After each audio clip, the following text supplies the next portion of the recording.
And right there, there it is. That's a cool shot, isn't it? I really like that shot, at least. Well, right now we are in Marion, Indiana. We are loaded up. We have 12,500 pounds of 12,500 pounds of basically plastic buckets going back up to Lamar's, Iowa. They got us loaded up pretty quick here, so things went pretty smooth. It's always nice just to sit around in the truck and just let the rain fall. It was raining pretty good. It rained a lot. We started our day down there in Indianapolis, Indiana. We come up here, we got loaded, and that's how it goes. What do you think, Hope? At least a mile? As I'm walking away from you and still going and you haven't moved? Is this how this walk's gonna go? Okay, I'll just keep going. You come back on up here whenever you're ready. I'm just gonna keep walking though.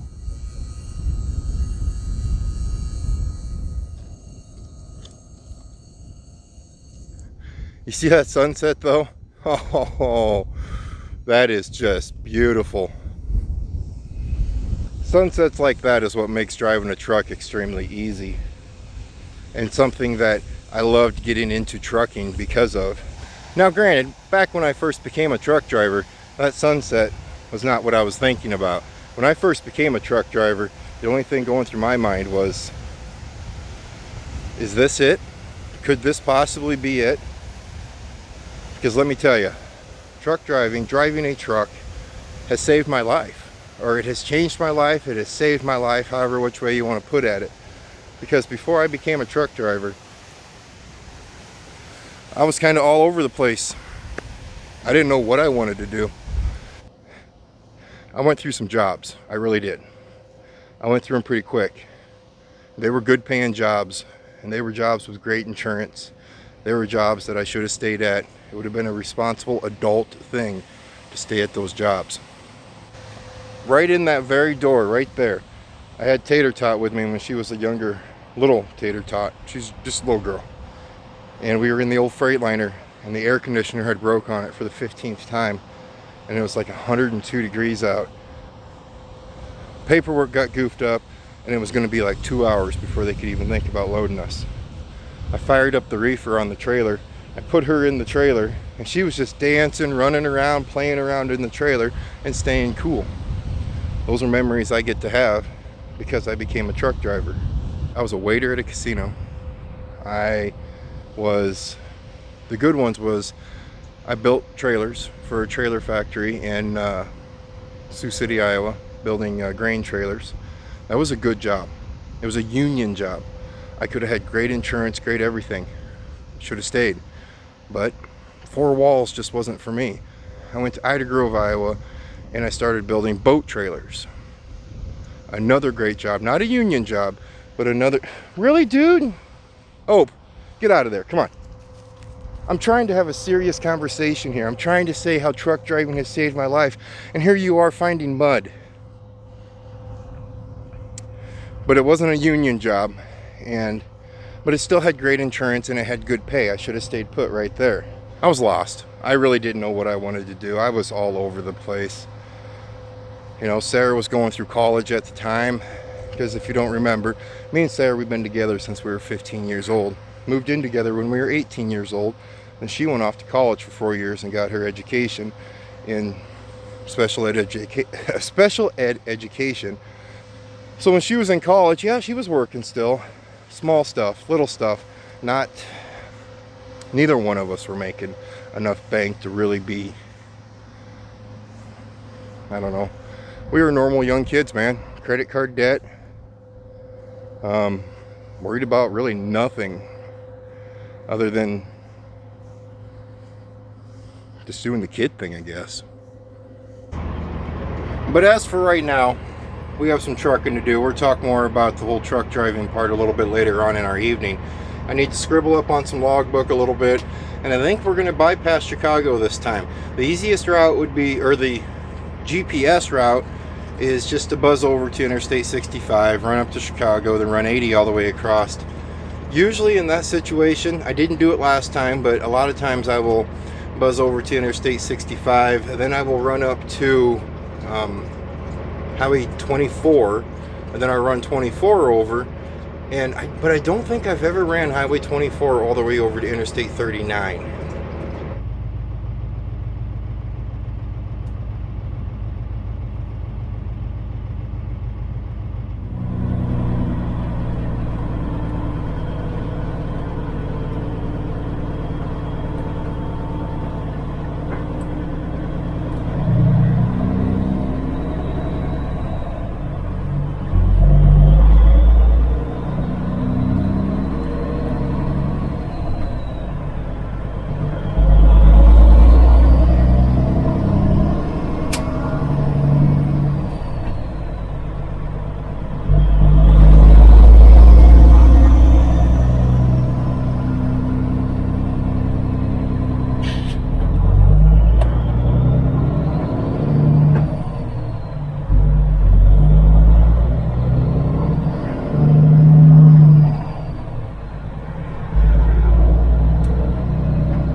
Is it free?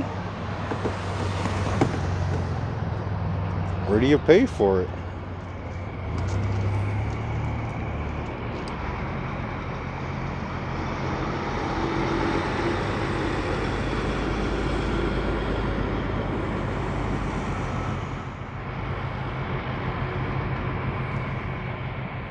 Old Glory, you don't mind if I borrow your light, do you?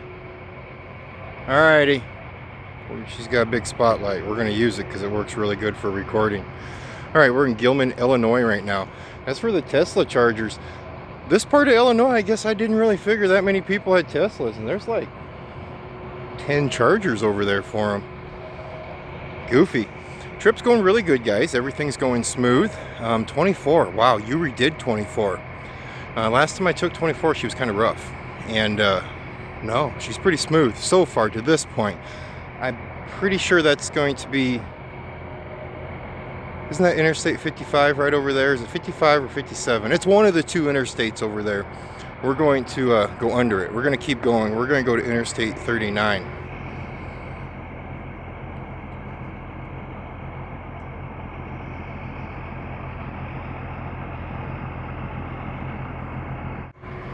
Earlier when I was saying how truck driving had changed everything and how we were just living like normal teenagers, Farmer Dan, he gave me a call and he goes, "Hey man, I need somebody to haul some grain for me. You want to get into trucking a little bit?" At the time I was like, no, I don't want to get into trucking. I'm good. Then I thought about it a little bit more and I go, hey, you know what? Maybe I should give trucking a try. Because remember, a truck almost killed me when I was laying on the ground with a broken pelvis and I was all busted up. So remember that. So no one in the family was too keen when I told them I was going to go back into trucking. Did I tell you guys I used to bury people too for a living? Yeah, I worked for a Volt company. I used to bury people at funerals for a living. I did that for a little bit. Man, I did a lot of stuff, as Paige would say. Farmer Dan taught me a lot of stuff about trucking, and I hauled grain for him. He went out and bought another truck, and he was running 2-truck operation.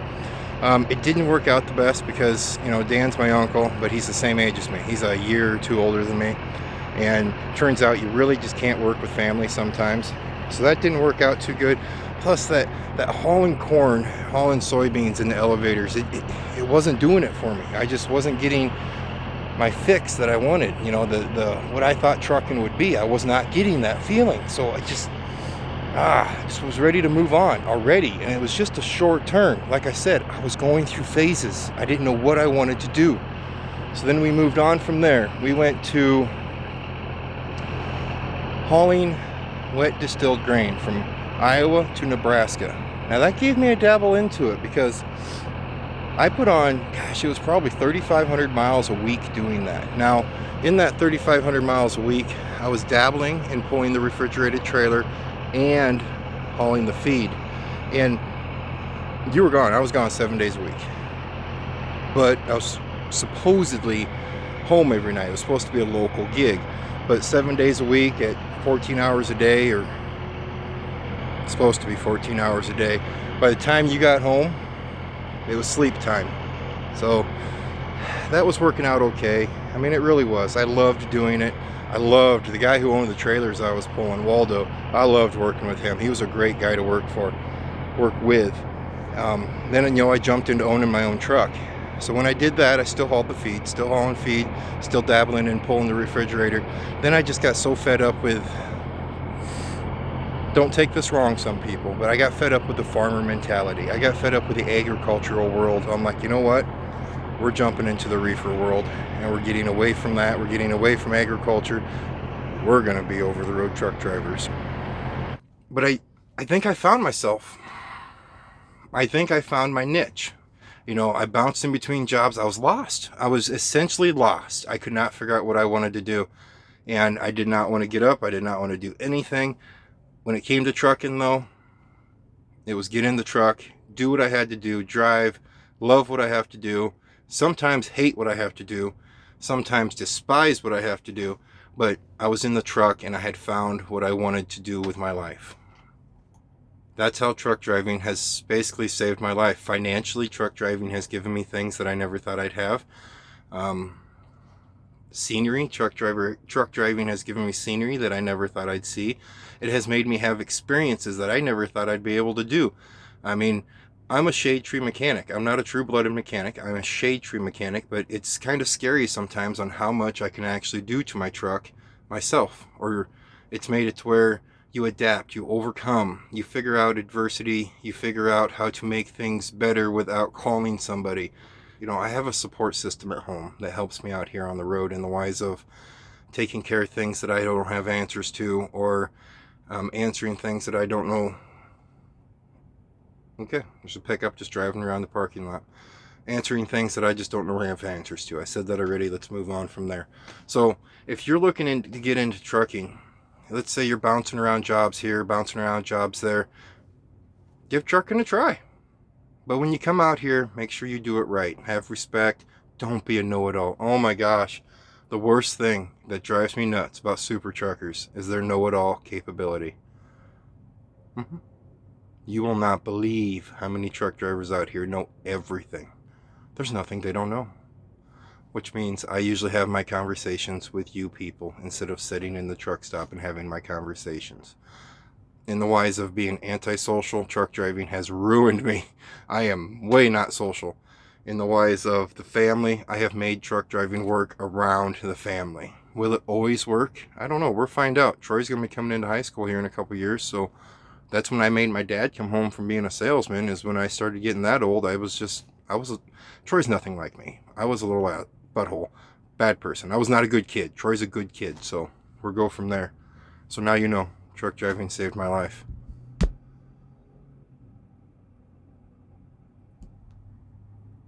Did it save my life? I think it saved my life. I think so. I think I'd be jumping around from job to job still if it didn't. I'm pretty sure I would be. So it technically saved my life.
Supper of champions right there.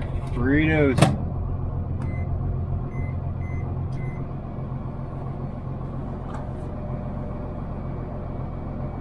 Now we wait.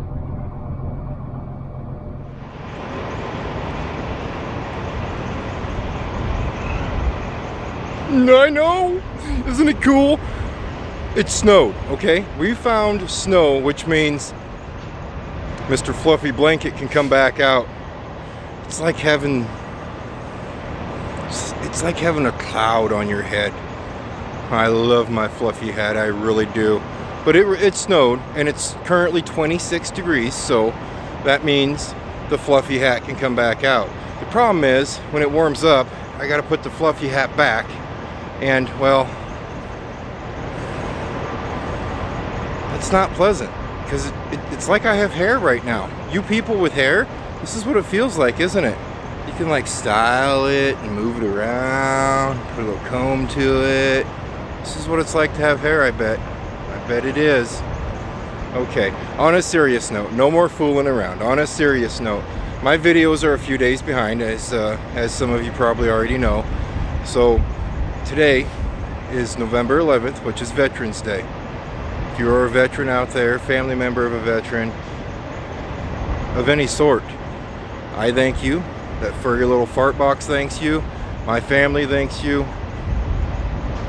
And that's about the only way I can show my appreciation right now, is to thank you and never forget you. Without you, we would not have near what we have now. Without you, I would not be sitting here and you guys would be listening to a very boring guy talk on YouTube. So I thank you very much.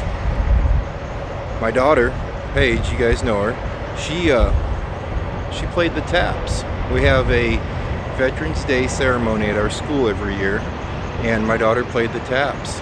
Unfortunately, she didn't tell her mom or her dad or her grandma or her grandpa or anybody that could have been there that she did that, so there's no recording of it.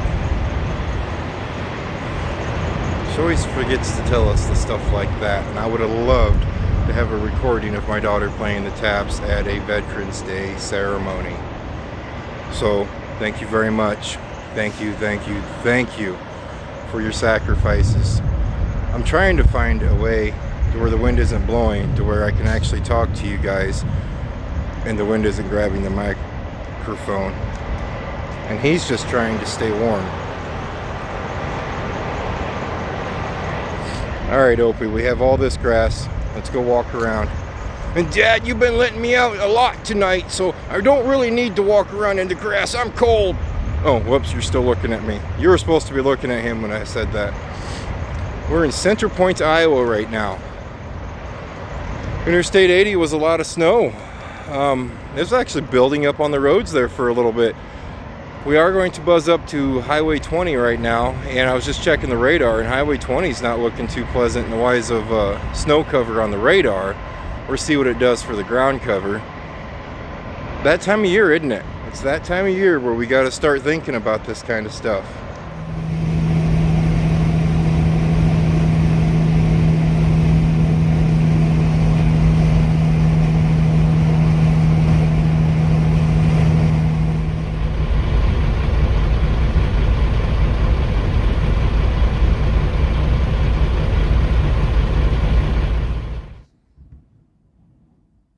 Hear that wind? That wind is brutal right now. Just flat out brutal. Oh, Opie, can I come lay with you? I miss you. Can I? Can I? Can I lay on the bed right here beside you? Maybe? As you take up the entire bed? That's cool. That's cool. Yeah. You're just so pretty. Yes, you are. Speaking of how pretty he is, guess what I want to do? I actually want to do it. Every time we talk about something, I just don't think I want to do it, but I think I want to do merchandise. You guys have always hit me up for merchandise, and I've always said, maybe someday, okay, yeah. I want to do it. Not with this ugly mug right here on anything, but my boys, Jackson Opie and Opie, my trucks, my first class, my someday, I want to put them on stickers. Maybe a t-shirt, maybe you're on a coffee mug or a phone case or something. But I'm not an artist. I don't claim to be an artist. My daughter's an artist, but refuses to be creative enough to come up with something to help me out with this whole project. I know I have a few of you out there who are artistes. If you have any ideas, want to throw me an email or something, because you guys, most people who can draw are very, very, very creative. You guys can come up with ideas, and what I'm looking for is something fun. I mean, Opie's prim and proper. No, you're not prim and proper. Your brother is, but you're not. But what I'm looking for is something that is just fun. A person looks at it and goes, man, that looks like a fun thing. Such personality, because I'm kind of not fun. My channel's kind of, well, when I watch the videos over, it's like, you know me, I'm always telling you guys I'm mundane. I want to change my voice and have all kinds of fun. I'm bleh. But if I bring out some merchandise, maybe we can make that fun. I'm tired. I'm a dork. I know. Okay, so we are approximately, I think we're like 163 miles or 136 miles, I can't remember, from Lamar's, Iowa to where we're going to deliver this wagon. We're parked It's not a blizzard by no means. It's snowing, which is snow. Now it's winter. But even if you guys can't tell, I mean, just trying to hold the camera like this, we're going like this. We're just rocking back and forth in the truck. I was down to 55 miles an hour. And that's a lot of miles to cover at 55 miles an hour. You know, I wish I was brave. You know, I watched a bull rack pass me, and he was just like, I can't even do it in front of the camera. He was like this going down the road. Man, he was just, his back wheels were just lifting up, dropping off, lifting up, dropping off. He's just hammered down. He's like, she goes, man. I'm not worried. I'm not that brave. I'm not. But we're not parking because of the wind. We're just, my arms are jelly. I'm just done. That's all there is to it. All right, you guys stay safe, as always. The bed right there, it's calling me. I'll see you guys next time.